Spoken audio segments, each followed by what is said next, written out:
بسم اللہ الرحمن الرحیم الحمد للہ رب العالمین والصلاة والسلام علی سید الانبیاء والمرسلین۔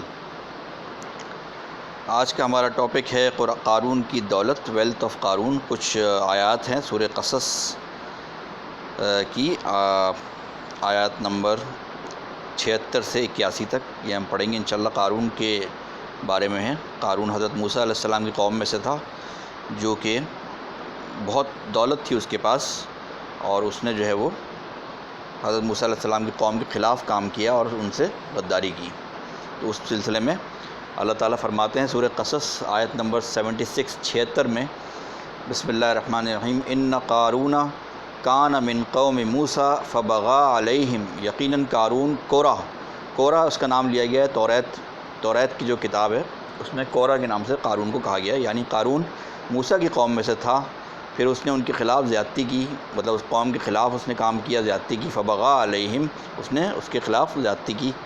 وآتیناہ من الکنوز، ہم نے اسے ایسا خزانہ عطا کیا تھا۔ اللہ تعالیٰ فرما رہے ہیں کہ ہم نے اسے ایسا خزانہ عطا کیا تھا، ما ان مفاتحہ، کہ اس کی چابیاں، لتنوع بالعصبۃ اولی القوہ، کہ اس کی چابیاں طاقتور لوگوں کے ایک پورے گروہ مشکل سے اٹھاتے تھے۔ مطلب اس زمانے میں جو چابیاں، یہ والی چابیاں تو نہیں ہوتی تھیں جو آج کل ہمارے تالے کی چابیاں ہوتی ہیں، وہ زمانے میں کوئی لکڑی کے پھاٹک ٹائپ کی کوئی چیز ہوتی ہوگی، جو کہ وہ اس طرف اشارہ کیا گیا ہے کہ وہ لکڑی کے پھاٹک سے دروازوں کو بند کر دیا کرتے تھے، تو اس طرف اشارہ کیا کہ وہ بھی اتنی زیادہ تھیں کہ اس کو بھی لوگ مشکل سے اٹھاتے تھے، ایک طاقتور قوم بھی اس کو مشکل سے اٹھاتی تھی۔ اذ قال له قومه لا تفرح ان اللہ لا يحب الفرحین۔ ایک دفعہ جب اس کی قوم نے قارون سے کہا کہ تم خوش نہ ہو، یہاں پہ تفرح کا جو لفظ ہے وہ اترانے کے معنی میں آیا ہے، کہ اپنی دولت پر اتراؤ مت، تم خوش نہ ہو۔ یہاں خوش لکھا ہوا ہے، لیکن بیسیکلی جو تفرح کا معنی یہاں پہ آیا ہے وہ اترانے کے معنی میں آیا ہے، کہ دولت پہ اتراؤ مت۔ کہ جب اس کی قوم نے اس سے کہا کہ تم خوش نہ ہو، تم اتراؤ نہیں اپنی دولت پہ، بے شک اللہ ان لوگوں کو پسند نہیں کرتا جو اپنے مالوں میں اتراتے ہیں، خوش ہوتے ہیں، مالوں میں اتراتے ہیں۔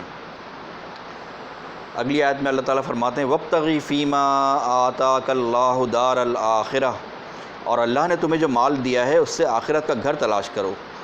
وابتغی تلاش کرو، فیما اس میں، آتاک اللہ جو تمہیں اللہ تعالیٰ نے دیا ہے، دار الآخرہ آخرت کا گھر، ولا تنس نصیبک من الدنیا، اور دنیا میں اپنا حصہ نہ بھولو، من الدنیا مطلب اپنے اوپر بھی خرچ کرو، اور دنیا میں جو تمہارا حصہ ہے، جیسے تمہارے مال و دولت میں دوسرے لوگوں کا حصہ ہے، اسی طرح دنیا میں جو تمہارا حصہ ہے وہ بھی نہ بھولو، اپنے اوپر بھی خرچ کرو۔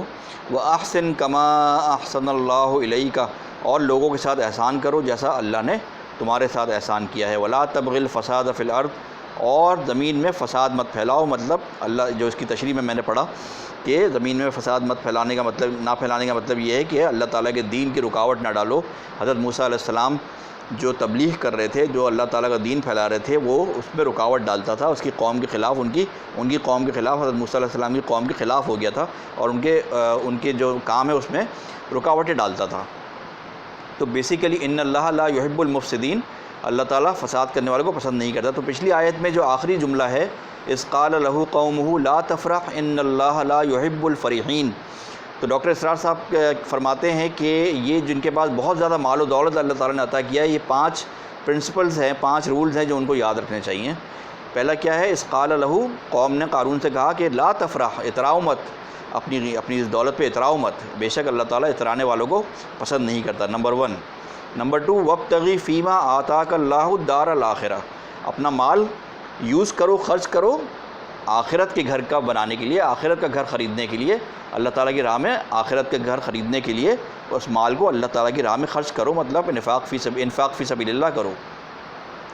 نمبر 2 رول یہ ہو گیا، ولا تنس نصیبک من الدنیا، اور دنیا میں سے اپنا حصہ نہ بھولو، مطلب اپنے اوپر بھی خرچ کرو۔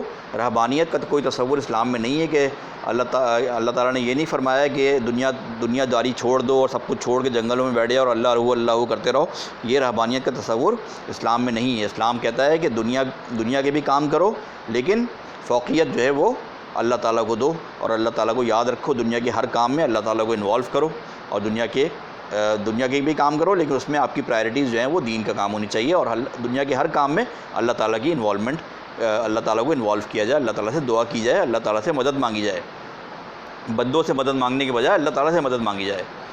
تو یہ ہو گیا، کتنے رول ہو گئے ہمارے پاس؟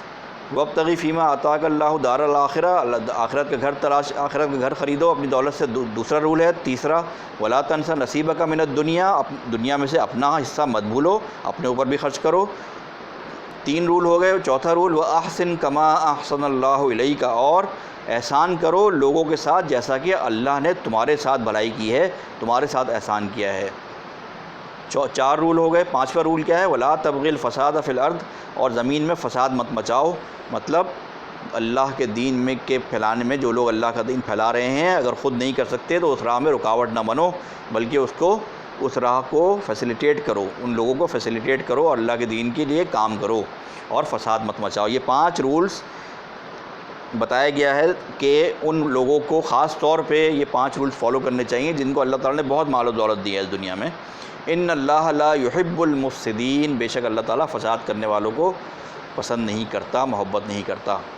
قال انما اوتیتہ علی علم عندی، قارون نے جواب دیا یہ سب کچھ مجھے ایک خاص علم کی وجہ سے دیا گیا۔ یہ ایک خاص مادیت پرستی کا کانسیپٹ یہاں پہ آیا ہے۔ جو لوگ مادیت پرستی کے حق میں ہوتے ہیں، جو مٹیریلسٹک، ٹوٹل مٹیریلسٹک ہوتے ہیں اور اللہ تعالیٰ کے بجائے اپنے زور بازو، اپنی عقل، اپنی دانش پہ بھروسہ زیادہ کرتے ہیں، وہ کہتے ہیں کہ جی یہ سب کچھ مال و دولت میری علم کی وجہ سے، میری ایفرٹس کی وجہ سے ہے، میری کوشش کی وجہ سے ہے۔ میں نے پہلے ہی پریڈکٹ کر لیا تھا کہ اسٹاک ایکسچینج اوپر جانے والی ہے کہ نیچے جانے والی ہے، دیکھیں میں نے کیسے ڈیسیژن لیا جس سے مجھے فائدہ ہو گیا، اتنا فائدہ زبردست ہو گیا۔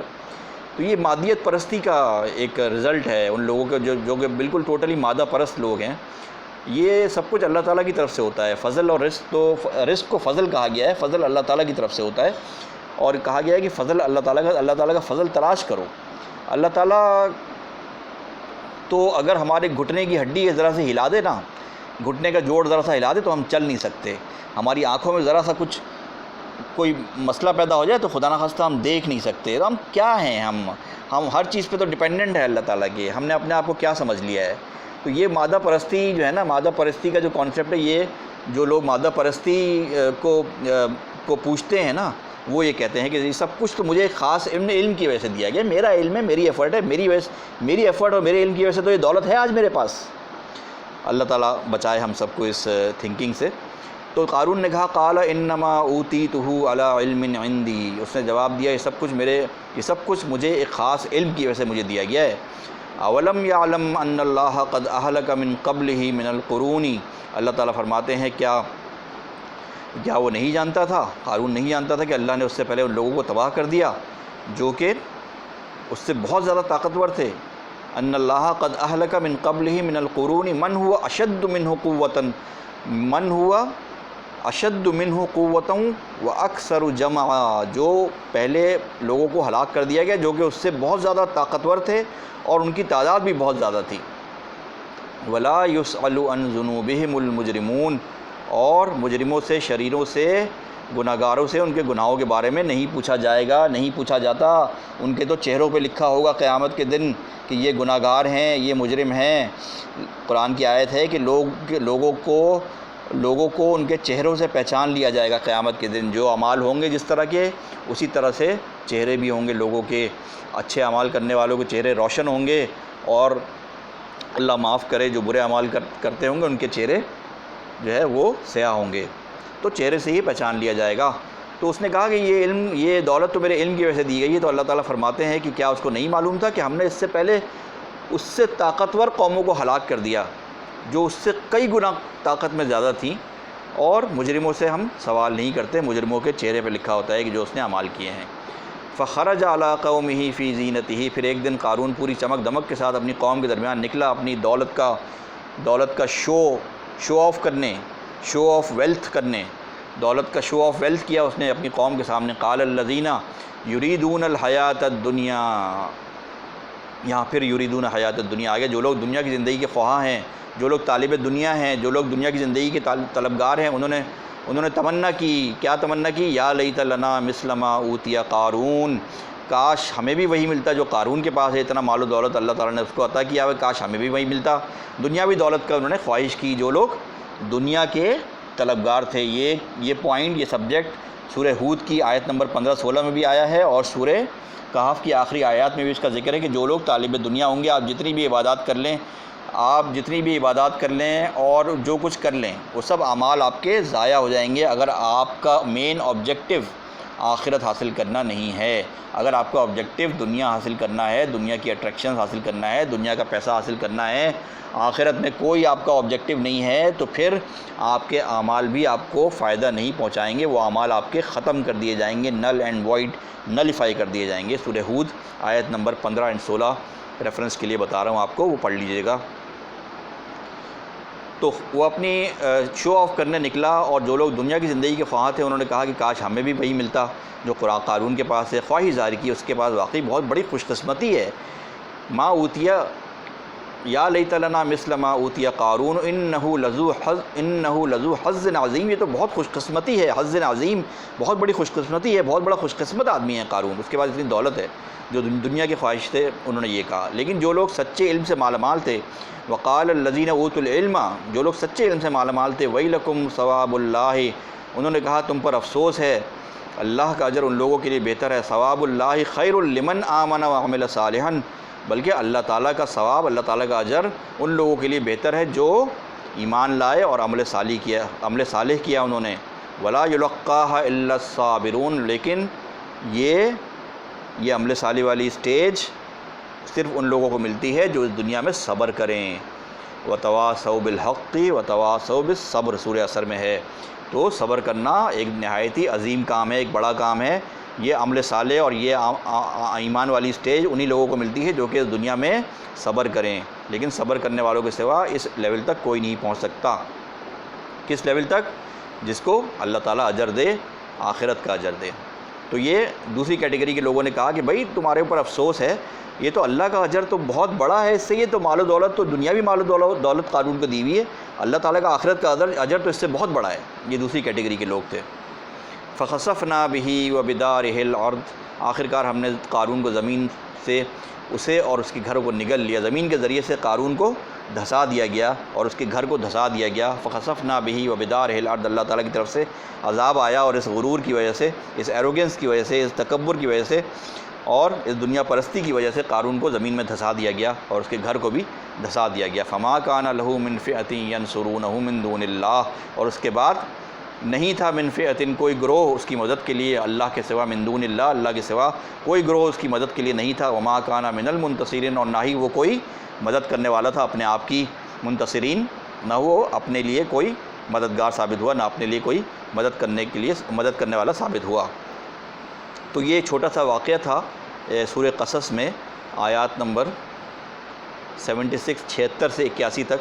تو میں نے سوچا کہ آپ سے بھی شیئر کروں، اور اس میں جو ہے نا وہ پوائنٹ ہمارا سامنے آ گیا کہ دنیاوی دولت کو پوائنٹ بنایا گیا ہے، اور دنیاوی دولت ہے، دنیاوی دولت تو ملنا تو اللہ تعالیٰ کا فضل ہے، اللہ تعالیٰ کا شکر ادا کرنا چاہیے، لیکن یہ 5 رولز جو ہے یاد رکھنے چاہیے ہم سب لوگوں کو، کہ ایک تو نمبر 1، دولت پہ اترایا نہیں جائے، اترائی نہیں، دولت پہ غرور نہیں کریں، اپنی دولت آخرت کا گھر کے لیے خرچ کریں، اور دنیا میں بھی اپنے اوپر بھی خرچ کریں، اپنے اچھا پہنیں، اچھا کھائیں۔ اللہ تعالیٰ نے یہ نہیں کہا کہ جنگلوں میں بیٹھ جائیں، رہبانیت اختیار کرنے کو نہیں کہا، اپنے اوپر بھی خرچ کریں لیکن متوازن طریقے سے خرچ کریں، نہ فضول خرچی کریں اور نہ اس میں بخیل ہونے کا کوئی کنجوسی کا عنصر ہو۔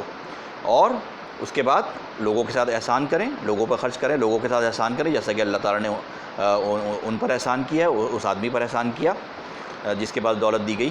اور زمین پر فساد نہ پھیلائیں، زمین میں فساد نہ پھیلائیں، اللہ کے دین کی مدد کے لیے لوگوں کو فیسیلیٹیٹ کریں، اللہ کے دین کے لیے خرچ کریں، اور جو لوگ اللہ کے دین کے کاموں میں لگے ہوئے ہیں ان کی مدد کریں۔ تو یہ ایک میسیج تھا، میں نے سوچا آپ سے شیئر کروں۔ دعا کیجیے گا ہم سب کو اللہ تعالیٰ توفیق دے، ہم ایفرٹس کریں قرآن کو پڑھنے کی، سمجھنے کی، اور اپنی زندگیوں میں نافذ کرنے کی، اور قرآن کے میسیج کو آگے تک پہنچانے کی۔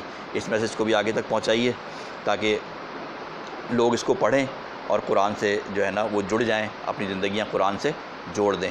جزاک اللہ خیر، اللہ تعالیٰ عافیت عطا فرمائے ہم سب کو، اور دنیا میں بھی اور آخرت میں بھی۔ جزاک اللہ خیر۔